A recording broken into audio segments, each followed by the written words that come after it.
The Nepal earthquake of 2015. Where was this earthquake? Roughly 80 kilometers north of the capital city, Kathmandu, Nepal. When? The earthquake of Nepal 2015 occurred on April 25th, 2015, with strong tremors following up to 3 weeks later. However, this is not the first earthquake Nepal has experienced. On April 25th, the earthquake hit. On the 26th, China and other countries sent rescue teams in. Money was donated to Nepal, nearly $36 million on May 5th. On May 7th, more medical aid arrives to help. On May 8th, the medical help left. And on May 12th, a second tremor of 7.3 magnitude hits Nepal, killing 65 and sending the city into chaos once again. Nepal before the earthquake, Nepal after the earthquake. Why did this happen? Tectonic plates meet beneath the Himalayas on a fault line. The India plate is moving north at around 45 millimeters a year and pushing under the Eurasian plate over time. That's how the Himalayas were created. This is the strongest earthquake this year, a 7.8 magnitude. Its power was magnified by being relatively shallow, a depth of 10 to 15 kilometers below the surface.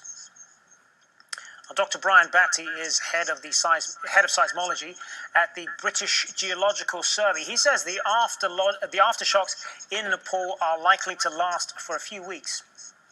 We'll certainly see aftershocks. The rule of thumb about aftershocks is that the largest aftershocks are generally about one order of magnitude smaller than the main shock. So that means we might get earthquakes up to magnitude 6.8, which are big earthquakes in their own right. We've already seen one magnitude 6.6 earthquake, so those may continue for many weeks, months after the earthquake itself, although the number will reduce with time after the earthquake. And those can cause severe problems, particularly if buildings are already damaged, and they can obviously hamper the relief effort.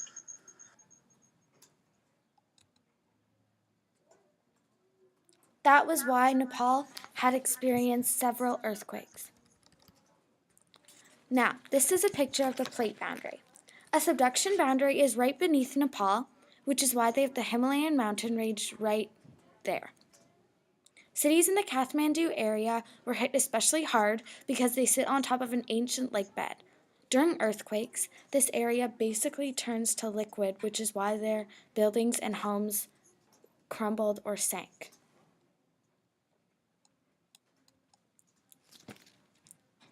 How to improve and how the people reacted. This is a building of the Dahara Tower in downtown Kathmandu. Here, wind, an external force, affects the building. Lighter material could be used to prevent debris from crushing homes in the next earthquake. Smaller windows made of squares instead of circles were added for more strength. Mesh netting was added inside the walls to better support crumbling and cracking in the building. A wider base was added to the tower. Shock absorbers made of rocks and old tires were built in beneath the tower. This is the internal force of shaking or torsion.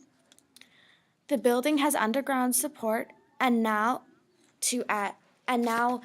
has a much deeper and stronger support base to add more stabilization. Belts were added for more support to the middle of the tower, and a safer and lighter material was used in the viewing deck. How did people react? During the quake, people ran to large open spaces like fields or farms to avoid falling buildings.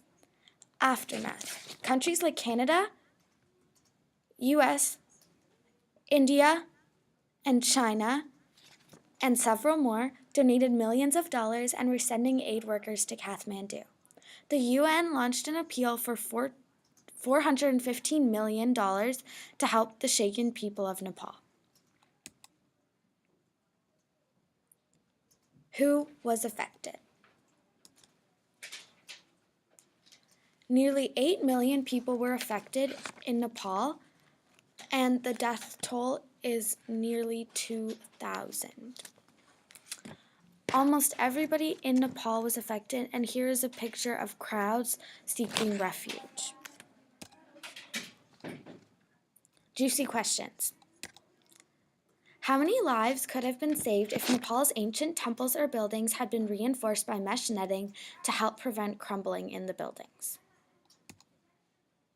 Because 40% of Nepal's residents are below the poverty line, they were very limited in their ability to support themselves and their families even before the earthquake. How did this affect Nepal's recovery from the earthquake?